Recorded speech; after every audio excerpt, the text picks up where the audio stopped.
Bonjour les enfants, c'est papa. Mon mur est un asile psychiatrique à ciel ouvert et ma salle d'attente est toujours bondée. Bienvenue à la clinique les enfants. Ce message est pour d'abord les militants du RDPC, les jeunes militants du RDPC, à tout le peuple de la résistance et au peuple camerounais. Partagez parce que ce que je vais vous dire est d'une gravité assez certaine pour moi. Notre peuple, le peuple camerounais s'apprête à vivre un coup d'État administratif et une grosse usurpation. Le gang RDPC s'apprête à nous imposer la candidature d'un monsieur qui n'a plus les capacités et les moyens d'être candidat à l'élection présidentielle de notre pays, qui n'a plus les moyens ni les capacités de diriger notre pays, qui n'a plus la santé de diriger notre pays. Le gang RDPC se cache derrière le nom de Paul Biya pour le déclarer candidat. C'est le gang RDPC qui déclare Paul Biya candidat. Il n'a même pas sa propre profession de foi. C'est-à-dire que personne ne sait où il est couché ou qu'est-ce qu'il fait. Ngongo vient se placer et il dit enfin la parole magique. Paul Biya est candidat, mais personne ne le voit. Ça s'appelle un coup d'État. Ça s'appelle un coup d'État. Personne ne le voit. Mais sa machine dit qu'il est candidat. Il est candidat. On est à 4 mois de l'élection présidentielle. Un monsieur qu'on ne voit pas. On ne sait pas s'il est debout. On ne sait pas s'il marche. On ne sait pas s'il s'est lié encore. Il ne tient plus. On aime notre pays. Mais ils vont se cacher derrière le nom Paul Biya. Parce que la personne Paul Biya ne peut plus diriger ce pays. Ça s'appelle un coup d'État, les enfants. Quand je prends les militants du RDPC, la base, la jeunesse du RDPC, est-ce que le Cameroun a aussi peu de valeur à vos yeux? Est-ce que la vie de nos frères et sœurs a aussi peu de valeur à vos yeux? Quand je prends l'armée camerounaise, quelle armée accepte ça? Quel type d'armée peut décider de servir un commandant en chef qu'il ne voie pas? Quelle armée obéit à un commandant en chef qu'il ne voie pas? Ça s'appelle un coup d'État. Ça s'appelle un coup d'État. Il n'est pas seulement un coup d'État administratif, c'est un coup d'État par usurpation. J'en appelle à notre orgueil. J'en appelle à l'amour que nous avons pour notre pays. J'en appelle à notre responsabilité et à notre citoyenneté. Ce qui se prépare est la pire chose qui peut arriver à un pays. Ce qui se prépare est la plus grosse des forfaitures qui peut arriver à un pays comme le nôtre. Ce qui se prépare va forcément déboucher à un affrontement, à une guerre civile. En tant que peuple, nous ne pouvons pas et nous ne devons pas l'accepter. D'ici quelques jours, ils vont vous doper un monsieur que vous n'avez pas vu depuis des années. Tout le monde le sait. Tout le monde le sait. Mais sommes-nous si peu courageux? Ne pouvons-nous pas prendre le moindre risque pour nos propres vies, pour notre pays? C'est notre pays, ce sont nos vies. Comment ont-ils réussi à vous faire, vous dissocier votre bonheur de votre pays? Comment ont-ils pu réussir à vous dissocier de votre pays? C'est-à-dire que vous ne ressentez pas le besoin de le sauver. Comment vous ne ressentez pas la rage de vouloir sauver? Pourquoi? Qu'est-ce qui se passe à l'intérieur de nous? Qu'est-ce qui se passe? Nous sommes en train de voir notre pays s'écrouler, partir en lambeaux entre les mains d'un gang. Aujourd'hui, l'armée aurait pu Parce que c'est aussi leur commandant en chef, Paul Biya. Les généraux ne sont pas vos patrons. Les généraux sont nommés. Et c'est le gang là qui nomme ces généraux-là. C'est ce gang-là. Et même peut-être que vos généraux font partie de ce gang-là. Vos généraux font partie de ce gang qui a décidé d'aller se cacher derrière le nom de Paul Biya, de nous imposer un coup d'État. De nous imposer un coup d'État. Parce que c'est ce que c'est. Ce que les femmes Ndongo sont en train de faire, c'est un coup d'État.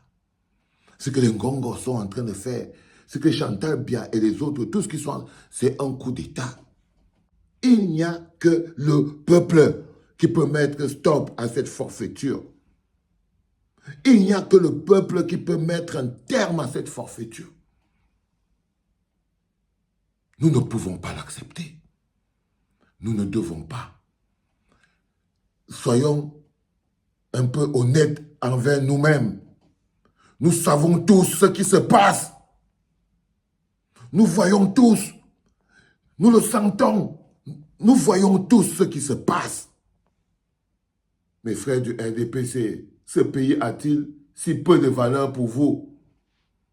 Pour que vous continuez de cautionner ça? Pour que vous continuez de cautionner ça? Vous aviez voté pour Paul Biya. Vous voyez vous-même que Paul Biya n'est plus capable de tenir. S'il avait même eu un engagement envers vous, est-ce que vous voyez le Paul Biya-ci en train de tenir le moindre engagement envers quelqu'un? Quand vous les voyez comment ils s'organisent, vous comprenez très bien que c'est vraiment par le blessage qu'on va arriver. Il faut que vous soyez prêts. Il faut que vous soyez prêts. Ils ont déjà pris la route du blessage. On va seulement se blesser. Quand vous voyez comment ils fonctionnent, ils ont décidé qu'ils passent en force. Ils passent en force, encore tous derrière. Ils passent en force. On appelle ça passage en force. Des vieux de 95 ans, 99 ans, 100 ans, incompétents, veulent passer en force un peuple jeune, dynamique. Non, il faut que ce soit clair dans vos yeux. Le peuple n'acceptera pas un autre résultat que celui du peuple. Et il y a longtemps que le peuple a dit non. Le peuple n'acceptera pas un autre résultat que celui du peuple, que celui qui dit Paul Biya, va-t'en. Il faut que ce soit clair dans leurs esprits. Il faut que nous puissions le leur démontrer. Que tout ce que nous leur avons donné, c'est un dernier cadeau. Le cadeau de pouvoir sortir par une porte. Que nous ne partons pas dans le risque de les voir gagner quoi que ce soit parce qu'ils n'ont rien à gagner du tout. Ils n'ont rien à gagner du tout. Ils n'ont rien à gagner du tout. C'est une porte de sortie qu'on leur offre. On leur offre une porte de sortie. Prenez cette route, vous partez. Mais il faut que vous sachiez qu'on va se blesser. Si on n'y arrive pas, ils vont nous blesser pendant 7 ans. Et pendant 7 ans encore. Parce que si vous prenez la momie aujourd'hui, 7 ans, qu'est-ce qui va vous empêcher Oh Seigneur Dieu Tout-Puissant. Il y a un gars qui m'a dit une fois que Bassero, tu sais, elle est comme c'est une structure qui est organisée et créée pour faire gagner au nom de Paul Biya l'élection, même si Paul Biya lui-même il était décédé. Même si lui-même il était décédé. Il m'a dit que tu vois Clément Atana, c'est la seule phrase qu'il peut dire dans sa bouche. Dès cet instant, il va falloir les traverser. Il va falloir les traverser. Il faut que vous sortiez du schéma d'un État de droit avec la police qui protège le peuple, qui protège la loi et tout. Nous ne sommes plus dans cet État. Nous ne sommes plus dans cet État, les enfants. Sinon, Paul Biya ne serait pas candidat à l'élection présidentielle. Nous ne sommes plus dans cet État où il y a le peuple, il y a la police, il y a le respect des peuples. Non, il n'y a plus. Le peuple subit ça, c'est un mépris, c'est un crachat sur le visage du peuple. La candidature annoncée de Paul Biya est un crachat au visage du peuple. Et vous préférez recevoir ce crachat. Recevoir ce crachat sur votre visage. Non, les enfants. Non. Nous sommes des hommes. Nous sommes des hommes. Nous sommes des hommes. Des êtres humains avec une âme. Avec un esprit. Nous ne sommes pas des bêtes. Nous sommes des hommes avec un âme, un esprit.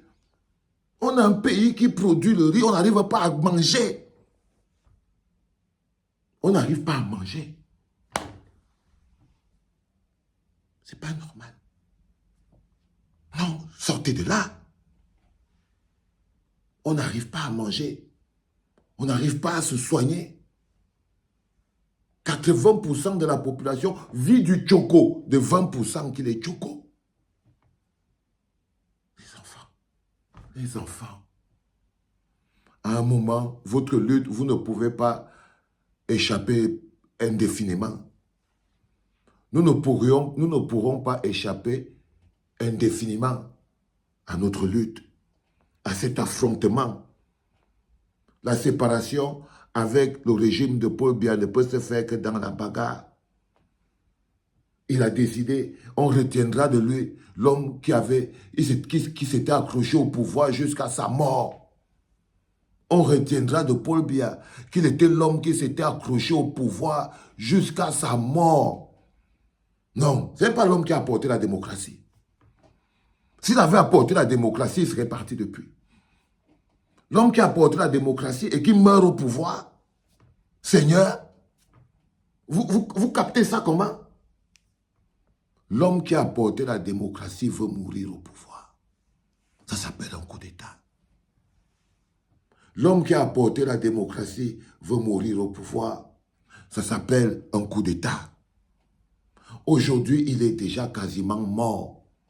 Il est mort déjà aujourd'hui dans la fonction présidentielle, dans ce que ça demande en tant que président. Parce qu'être un président, ce n'est pas respirer. Non, c'est un travail. C'est un travail. C'est des responsabilités. C'est des aptitudes. C'est des capacités. C'est des capacités. C'est des capacités. Donc, il nous a apporté tellement la démocratie qu'aujourd'hui, il nous impose un président mort, un président incapable, un président invalide. C'est-à-dire que, non les enfants. Non. We cannot accept that. On ne peut pas l'accepter. On va seulement se blesser. Et ça ne va même pas faire mal. Et ça ne va même pas faire mal, les gars. Ça va nous faire du bien. Ça ne va pas faire mal. Je vous jure devant Dieu que ça ne va pas faire mal. Ça va faire du bien au pays.